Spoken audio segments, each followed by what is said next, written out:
All right, welcome back to B2B Marketing Forum. This is all live, so anything I do, we can replace it.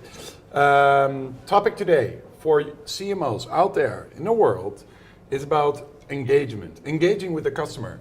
And I'm really happy I'm here with Lisa Arthur, CMO of Aprimo. And you have some striking and really interesting ideas. In fact, you're talking about there's a revolution. Revolution, it sounds like a heavy word for marketeers out there. What do you mean by revolution? Great question, Yuri. And it is one of those words that's either frightening or if you're a marketer that wants to be a change agent, it's exciting. And the revolution is quite simple. The landscape of marketing has changed dramatically with the advent of social media, and it's changing every day, every month, every year. Do you think they realize it, that there's a revolution? I think a third realize it and are driving the next generation of marketing. I think a third are trying to get their arms around it, and a third are putting their head in the sand. Yeah. Can you give me an example of one of those forefront runners? What are they doing differently? Okay, this guy, this CMO, he grabs it. So what is he doing differently from the more conservative CMOs? Yes, I'll give you an example from the States, but that we all globally can get around, which is International Speedway Corporation. Okay. It's NASCAR venues, kind of like Formula One, only NASCAR. Yeah. And try not to crash. Exactly. And this team has brought IT and marketing together with a very small budget and team, has delivered over 1,100 segments of conversations to get their fans excited and to navigate the rough economic times. And what they've done is they've integrated marketing and IT, they've integrated marketing, and more importantly, they've focused on the fan experience. And that's a revolutionary hero. Yeah, it almost sounds like IT and marketing teaming up. Is that a miracle in its own? It is, because usually we see this, right? It's like colliding molecules, if you will. If you think about it, IT is one of the ways today that most businesses express their business strategy. Marketing, focused on the customer experience, is one of those leading business strategies. So marketing has to rely on IT. We've got to get past the fighting. We've got to tear the silos down. Wow. So what kind of skills do you think the CMO of tomorrow should have? Well, long CMOs have come from the creative side, right? That brand and that brand experience. Smart campaigns and smart gimmicks. Exactly. We can't lose that, but we're not going to lose it. That's where we came from. That's our DNA. We have to be technologically savvy, and we have to be data-driven. We have to become data geeks, and if we can't, we better find somebody who can in our organization, or we're going to be irrelevant. Wow. So what's going to happen if I'm a CMO and I'm a marketeer and I think I have a brilliant mind, the best campaign, the most creative, and I know technology is important, but I don't want techies and nerds. You know, we don't have nerds in my team. Of course not. That's more on the IT side. So what's going to happen if I say, IT department, you just make it happen. This is not my part. I want to do this with the customer, but exactly how? That's your field. What's going to happen if I don't break down the silos the way you mentioned? My question is, do you want your job? Wow. If you're a CMO, do you want to keep your job? Do you want your team to stay intact? There isn't a choice anymore, Yuri. We have got to embrace IT and we've got to work together. And that means we have to understand that IT director, the one that walks around and doesn't talk to very many people. We have to understand their language. We have to embrace them. We have to engage IT, or else guess what? Our customer, our prospects are not going to be engaged with our brand, and therefore marketing is irrelevant. Do you think these CIOs could be feeling threatened? I mean, I've been reading some of your blogs on Forbes, and you're also on the source of inspiration or education towards other CMOs. There's also a lot of capabilities and maybe budget shifting to marketing. It might also feel threatening for IT. Well, it's threatening, but with threat is always opportunity, right? It's two sides of the same coin. And Gartner did this amazing report and webcast, which shows marketing spend on technology, Yeah. on automation, is one of the leading IT spends over the next 5 years. So for IT, it shouldn't be a threat, It's an but it's opportunity. how can I Yeah. be a better business partner? Wow, I like that. A better business partner. Maybe you can say something about your role as a CMO of Aprimo. A little bit about your organization, but mostly as a CMO for Aprimo, what are the key challenges that you face, and how are you engaging with your customers? Yes. Well, first of all, I think I have the best job on the planet. Of course. What better to be a CMO? Better than my job? I do. CMO of a marketing software Yeah. company working with CMOs around the world.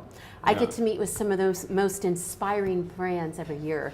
So what some of our challenges are, we use our own software and we use segmentation, we use all of the technologies at our disposal to engage. Last Yeah. year, we did over 600 campaigns.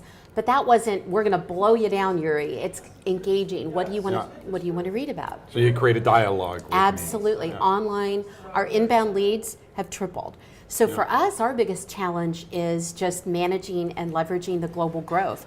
We're opening 5 new markets this year, and we see amazing opportunity worldwide in B2B to make marketing more relevant and to make us the business driver versus drug behind sales. Yeah. And so for us, the challenge is just managing the growth and making sure our customers have what they need. Yeah, I can see that. So are you also high-fiving with your IT director in the hallways? Well, our IT director and I work very closely together, but so do I work with our CEO, because the lines are blurring, right? Yeah. The lines are blurring between service, between IT. And when we sit down, I'm not 13th or 20th on the list as long as I keep our customer and prospect at the center.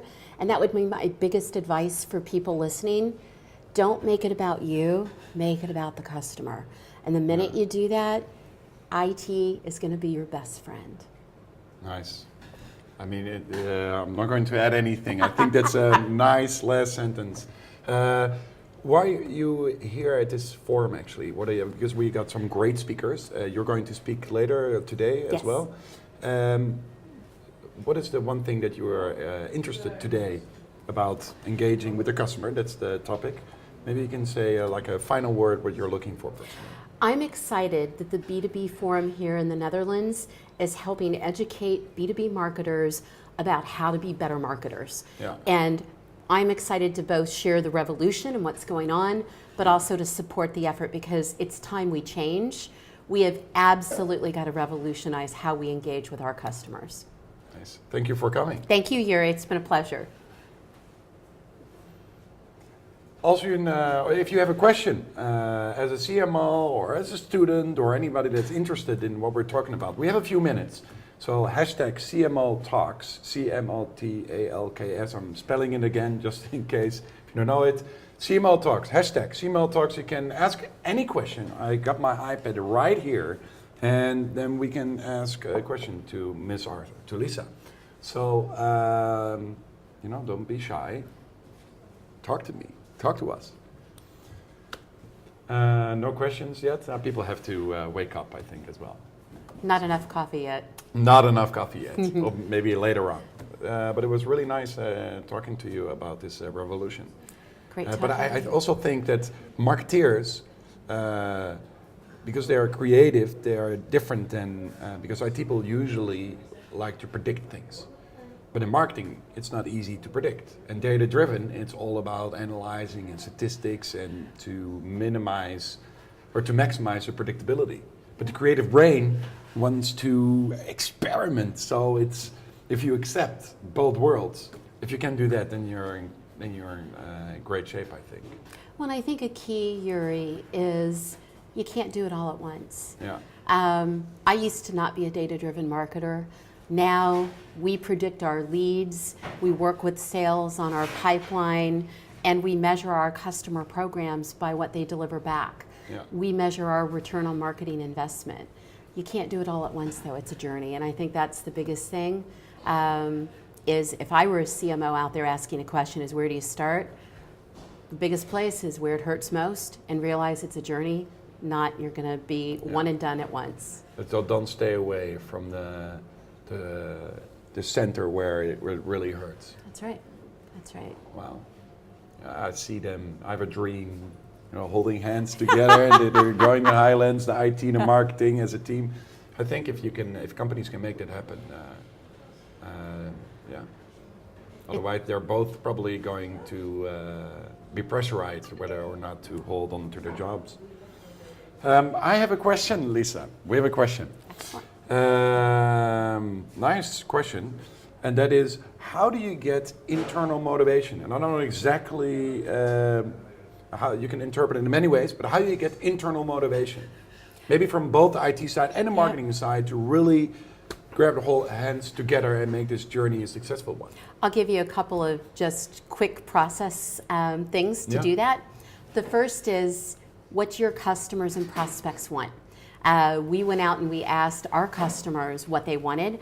That gives you and puts you in the shoes of the customer to be able to engage. The second is, out of that, what's the creative, compelling vision that emotionally will strike to everybody from the IT to the president or the CEO, because you need everybody on board. And the third is, what's the simple path to get there? And knowing that there's going to be mistakes on the way. Exactly. And knowing that if we make a mistake, we're failing fast and we're failing safe because we're on the journey. And those are the three things I would say. So it's okay to fail as long as you keep moving. Keep moving and make sure you're minimizing the failure so that it's not, global and a mess like what Netflix did when the US, when they changed their strategy on customers and they said, get out, but that we are doing it in a way that helps us learn and be better. Maybe, I don't know, this is like a little trick question, but maybe it's nice to, without mentioning the company name, you can say in the industry of retail, you don't have to mention the name, but an example of where they totally screwed up. I love that horror. You give me a horror story. I have one. It's a global brand based in the US. It's retail. This particular retailer has many different brands, and they treat their customers with disregard. They have no idea how much a customer will spend. They have no idea how much those products are used. And simple example, I walked in, I had accidentally purchased 2 of the same item on several things because I'd been trying on different sizes. It was my winter size versus my summer size. Of course, perfectly understandable. We all do it. And they wouldn't give me a refund, they gave me a gift card. And I ended up giving it to somebody because I refused to shop there. Now, as B2B marketers, right, because we're in B2B, we're also in B2B2C, what do we learn from that? We do that to our B2B customers every single day. We say, oh, you bought that product? I'm sorry. We shouldn't have sent you that email. Oh, you want that service? I'm sorry. We can't get our act together. So how does the customer want to be, and allowing that to happen? And sometimes you lose a little money, but you're going to make more money in the end. And you create ambassadors as opposed to people say, I don't take this anymore. And I'll tell you, that retail brand, I have never entered back in their store. My family has never entered back in their store. And I did tweet about it, but it was several years ago, so you'd have to do some digging. Yeah, but I'm sure you have many followers, so good news travels, but bad news travels probably faster. It does. We no longer control the brand, and we no longer control what people say about us. All we can do is control the transparency and that engagement to make it right. All right. I have a few more questions, but I think we need to wrap it up because in a few minutes we'll have the next one. Lisa, thank you again and enjoy your day today. Thank you. It's a pleasure, Yuri. All right.